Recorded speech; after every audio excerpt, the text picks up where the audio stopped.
अब पाकिस्तान के पास एक पनडुब्बी थी जिसका नाम था पीएनएस गाजी। ये दुनिया की सबसे खतरनाक पनडुब्बी थी उस टाइम की। ये पानी के अंदर चलती थी, पानी के अंदर चलने की वजह से कभी दिखती ही नहीं थी। और इसको आदेश दिया गया कि तुम कराची से निकलो और जाके किसको मार दो, विक्रांत जहाज को। हम लोग का उस समय का सबसे बड़ा जहाज था विक्रांत, क्योंकि सबसे शक्तिशाली जंगी बेड़ा वही था। और विक्रांत को अगर कोई मार सकता था तो पीएनएस गाजी मार सकता था। और चल दिया पीएनएस गाजी। जब चला था तभी दिखा था, यहाँ से पानी में अंदर घुस गया, पता नहीं चला कहाँ है कहाँ नहीं है यहाँ पे। अब क्या किया जाए, तो पीएनएस गाजी को अंडमान निकोबार में छुपा दिया गया।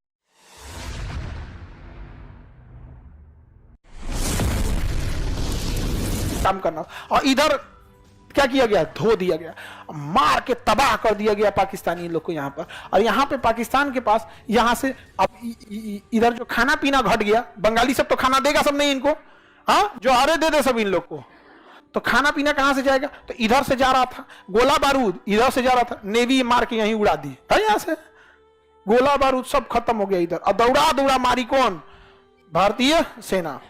अब पाकिस्तान के पास एक पनडुब्बी थी जिसका नाम था पीएनएस गाजी। पीएनएस गाजी ये दुनिया की सबसे खतरनाक पनडुब्बी थी उस टाइम की। ये पानी के अंदर चलती थी, पानी के अंदर रहते, पानी के अंदर। अब मिसाइल मार देती थी। पानी के अंदर चलने की वजह से कभी दिखती ही नहीं थी, दिखाई नहीं देगी, समझ आ गया कि नहीं। पानी के नीचे रहेगी कैसे दिखेगी। और इसको आदेश दिया गया कि तुम कराची से निकलो और जाके किसको मार दो, विक्रांत जहाज को। हम लोग का उस समय का सबसे बड़ा जहाज था विक्रांत, 1 किलोमीटर लंबा, कितना, और उसके ऊपर जहाज उतरती थी, जो एयरपोर्ट था उसके ऊपर। जहाज क्या था, विक्रांत, और इसके ऊपर क्या था, एयरपोर्ट। यहां लड़ाकू जहाज उतरती थी और वो पानी में ले जाके यहां लगा दिया, तैरता हुआ एयरपोर्ट। और यहां से मिसाइल भी मार रहा है। और जैसे यहां से एयरफोर्स बम गिराई, वापस फ्यूल भरने हथियार भरने गई, तो यहां से उड़ा ई बम गिराया, धड़ धड़ धड़। जब इसका फ्यूल खत्म हुआ, हथियार खत्म हुआ, तो ई कहां आएगा, अपने जहाज में। तब तक ये फ्यूल भर के रेडी हो गई। बांग्लादेशी को यार टाइम तो दिया करो यार, भागने का भी टाइम नहीं देता है। तो पाकिस्तानियों ने कहा कि अगर हम विक्रांत मार के गिरा दिए ना, अगर डुबा दिए, तो पाकिस्तान इंडियन नौसेना का पूरा मनोबल गिर जाएगा। और ये हकीकत है, अगर विक्रांत गिर गया तो सब कुछ खत्म, क्योंकि सबसे शक्तिशाली जंगी बेड़ा वही था। और विक्रांत को अगर कोई मार सकता था तो पीएनएस गाजी मार सकता था। और चल दिया पीएनएस गाजी। जब चला था तभी दिखा था, यहाँ से पानी में अंदर घुस गया, पता नहीं चला कहाँ है कहाँ नहीं है यहाँ पे। अब क्या, We have no reliable heroes, and yet we still need protection. Witness. अब क्या किया जाए, तो पीएनएस गाजी को अंडमान निकोबार में छुपा दिया गया। उसको साइलेंटली कहां भेज दिया गया, अंडमान निकोबार। विक्रांत को, गाजी को नहीं, विक्रांत को छुपा दिया गया। लेकिन यहां दिमाग लगाया नौसेना ने, उसने विशाखापट्टनम बंदरगाह पर क्या किया, हल्ला फैला दिया कि विक्रांत आ रहा है। कौन आ रहा है, विक्रांत, जबकि विक्रांत कहां था। हल्ला कर दिया गया विक्रांत कहां आ रहा है, विशाखापट्टनम। क्यों आ रहा है, तो फ्यूल भरेगा, खाना पीना भरेगा। अब विक्रांत में 5000 सैनिक तैनात थे, तो 5000 के आदमी डेली 3 टाइम खाना खाएगा, यानी एक दिन में 15000 आदमी खाना खाएगा। और अगर वो 1 महीना का खाना एक बार में भरता है, तो एक दिन में अगर 15000 का खाना, तो 1.5 लाख लोगों का खाना रखेगा, समझ रहे हैं। 1.5 लाख कौन चीज, तो उसको सामानों भी चाहिए बहुत ज्यादा, आटा चावल चीनी ये सब चीज। तो हल्ला विक्रांत में जितना विशाखापट्टनम में जो भी थे लोग ना, दुकानदार, सबको ऑर्डर दिया गया। नौसेना जाके विक्रांत आ रहा है, ये चाहिए, या आलू चाहिए 40 ट्रक आलू, 2 ट्रक अंडा, फल चाहिए, ये चाहिए। पूरा हल्ला हो गया विशाखापट्टनम में, मंडी लग गई। हाँ विक्रांत में जाएगा, विक्रांत में जाएगा। वहां कोनो जासूस फोन कर दिया पाकिस्तान में, विक्रांत आ रहा है। कौन आ रहा है, विक्रांत। अच्छा, पीएनएस गाजी को मारने की क्षमता अगर किसी में थी तो आईएनएस राजपूत में थी। एक जहाज थी जिसका नाम था आईएनएस राजपूत, और आईएनएस जहाज राजपूत खराब हो गया था, उसकी इंजन में कुछ गड़बड़ी आ गई थी, और उसके बनने के लिए उसे रखा गया था कहां पर, विशाखापट्टनम। तो सोचिए, आईएनएस राजपूत तो जा नहीं सकता था, कहां रखा हुआ था, विशाखा। अब बुला लिया गया पीएनएस गाजी को, कहां, विशाखा। कोई जासूस फोन कर दिया पाकिस्तान में, अब पाकिस्तान वाला फोन कर दिया पनडुब्बी को कि जाओ तुम विशाखापट्टनम जाओ, जाओ वहीं विक्रांत है, मार के गिरा देना। और जब वहां गया ना, तो वहां कौन खड़ा था, आईएनएस राजपूत। मारा आईएनएस राजपूत, उधिया गया पीएनएस गाजी, पीएनएस गाजी डूब गया। अमेरिका इतना गरियाया पाकिस्तान को कि तो हमारा इज्जत तो उतार दिया रे चोटा कहीं का। ये पनडुब्बी कैसे हरवा दिया वहां, पता नहीं कैसे मार दिया। विक्रांत मिलवे नहीं किया यहाँ पे। अब यहां से निकला विक्रांत, अब फुल फ्लेजेड धोया और यहाँ एयरफोर्स वगैरह धो दी यहाँ पर। अब पाकिस्तान किसको बोला? अमेरिका को कि हमरा जान प्राण बचा लीजिए। बहुत इज्जत का सवाल है, अगर ये बच गया ना, ये जगह हम आपको सैन्य अड्डा के लिए दे देंगे। आप यहां से चाइना को कंट्रोल कीजिएगा, भारत को कंट्रोल कीजिएगा यहाँ पर। तो वहां से कौन चल दिया? अमेरिका। कहा कि बेशक हम आएंगे तुम्हें बचाने के लिए। तो यहां से कौन चल दिया? अमेरिका। ये है कौन? पाकिस्तान। और ये यहां लड़ाई चल रही है बांग्लादेश में, और यहां हम लोग का कौन खड़ा है? विक्रांत। अब यहां से अमेरिका भेज दिया सबसे बड़ा जंगी जहाज, और उसके साथ कई जहाजों की पूरी बैटल ग्रुप चल रही थी। पनडुब्बी जो थी नीचे, उसका पनडुब्बी लेके आया, विमान वाहक पोत लेके आया, मिसाइल मारने वाला आया, कई जहाजों का पूरा ग्रुप लेके कौन चल दिया? अमेरिका। पूरा ग्रुप में आया, एगो दूगो नहीं, पूरा ग्रुप में। एगो जहाज थी जिसमें खाली खाना पीना भरा हुआ था, एगो में जिसमें फ्यूल भरा हुआ था, एक में केवल हॉस्पिटल था, चलता फिरता हॉस्पिटल था, एगो पनडुब्बी थी, एक मिसाइल मारने वाला, बम मारने वाला, सारा चीज लेके चल दिया बैटल ग्रुप। इसका नाम था सातवां बेड़ा। क्या नाम था? इस सातवां बेड़ा के साथ कोई नहीं चल सकता था। और इसमें अमेरिका लेके आया था परमाणु बम। सोचिए, भारत को मारने के लिए परमाणु बम लेके चला आया कौन? तबाही क्या होगा। इंदिरा गांधी के ऊपर कितना प्रेशर रहा होगा। यहां तो लड़ाई चली रही है बांग्लादेश में, तब इंदिरा गांधी ने रूस को बोला। किसे बोला? कि हमरा बचा लीजिए। उछल दिया है कितना लेके? सातवां बेड़ा ले। तो रूस कहा कि यहां तो आपको कोई जरूरत नहीं ना है। कहा ना, इसको तो हम धो दिए हैं, खत्म कर दिए, धो धा के बराबर है। तो यहां से इसने भी अपने बैटल ग्रुप को भेज दिया यहां पे। इसके में भी पूरा परमाणु बम पनडुब्बी तैनात थी। इसका नाम था 40वां बेड़ा। रूस क्या भेज दिया? 40वां बेड़ा। अमेरिका भेजा 7वां बेड़ा।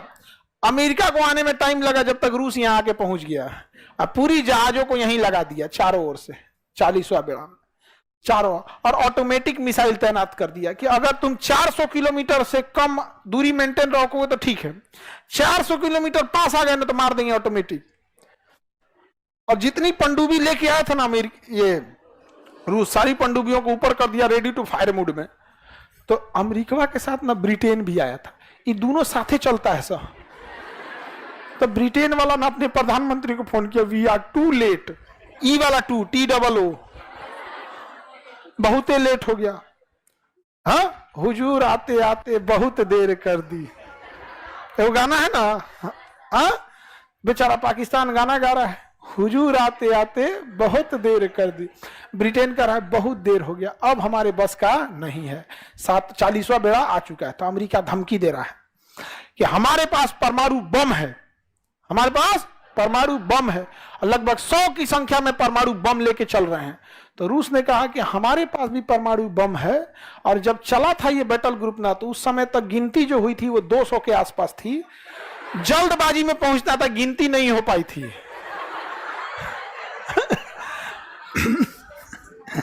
अब यहां आ गया कौन? 7वां बेड़ा। कौन आ गया? 7वां। और यहीं से कह रहा है, भारत तुम लड़ाई रोक दो, भारत तुम लड़ाई रोक दो। और यहां विक्रांत मार के धज्जी उड़ा दिया इन लोग का यहाँ पे विक्रांत। और यहां पर पाकिस्तान के 93,000 सैनिकों ने सरेंडर कर दिया। अब थॉमस कुक के साथ पूरे हॉलिडे की प्लानिंग मिनटों में। 4-star hotels, window seat वाली flights, SUVs for driving. अब जैसा हॉलिडे 93,000 पाकिस्तानी ने सरेंडर किया। हम नहीं लड़ पाएंगे। जब सेना सरेंडर करती है ना, तो अपना स्टार हटा देती है, टोपी उतार देगी, बेल्ट हटा देगी, और हथियार को जमीन पे रखेगी। हथियार को जमीन पे रखे, ये सरेंडर का होता है। 93,000 फौजियों ने सरेंडर किया था। बाप बाप होता है।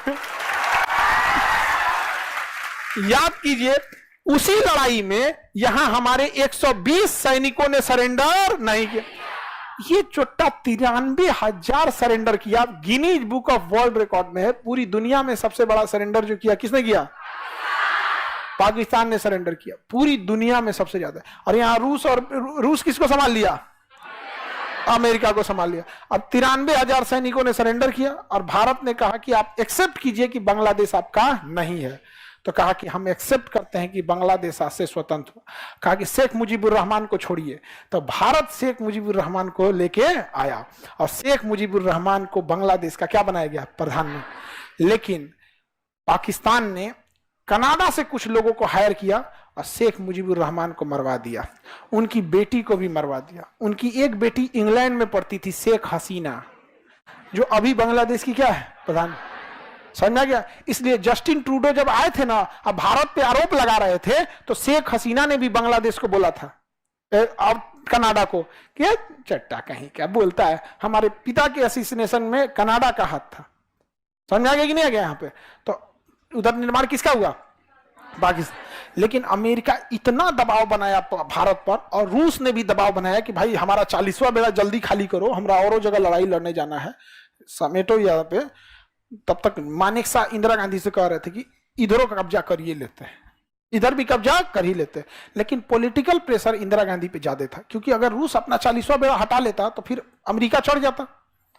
तो फिर वही हुआ कि हम इन 93,000 को लौटा देंगे। और शिमला सम्मेलन हुआ कि भारत और पाकिस्तान किसी भी विवाद को आपस में बैठ के सुलझाएगा, ना यूएनओ में जाएगा ना अमेरिका में जाएगा, शिमला समझौता में। इसीलिए जब भी पाकिस्तान यूएनओ में जाता है कि कश्मीर में जन्नत संग्रह करा दीजिए, कश्मीर के लोगों से पूछ दीजिए, तो भारत कहता है कि सब पहले साइड कीजिए। ये देखिए, ये चुट्टा 1972 में साइन किया है शिमला समझौता, कि हम दोनों आपस में बैठ के बात करेंगे। कहिए कि चले दिल्ली बिरयानी खिलाएंगे, इसको बैठ के बात करते हैं। आपस में बैठ के जब बात किया जाएगा, तो हर समय जब भी बाप और बेटा बैठ के बात किया है, तो सुना किसका जाएगा, बाप का। समझा गया कि नहीं आ गया यहाँ पे। तो पाकिस्तान का हाल हो गया, बांग्लादेश क्या हो गया, स्वतंत्र हो गया। ये बताइए, बांग्लादेश को स्वतंत्र करने के लिए सबसे बड़ा बुनियाद तो पाकिस्तान ने डाला था। इस तरह से भेदभाव होता है जी। मतलब तुम्हारे देश के लोग थोड़े से अलग दिखने में हो गए, भाषा अलग हो गई, तो तुम उसको। अब आप सोचिए, ये पाकिस्तानी जब अपने देश के आवाम के नहीं हुए तो हमारे होंगे? हाँ, कुछ आदर्शवादी लोगों का कहना है कि पाकिस्तान से मतलब पाकिस्तान को ऐसे नहीं बोलना चाहिए, ये नहीं करना चाहिए। अजब हाल है, आप पाकिस्तान को अच्छे से नहीं जानते हैं। इसका कोई उपाय नहीं है यहाँ पर। इन गधों को, इनको, खैर ये लोग तो अलग दुनिया के लोग हैं,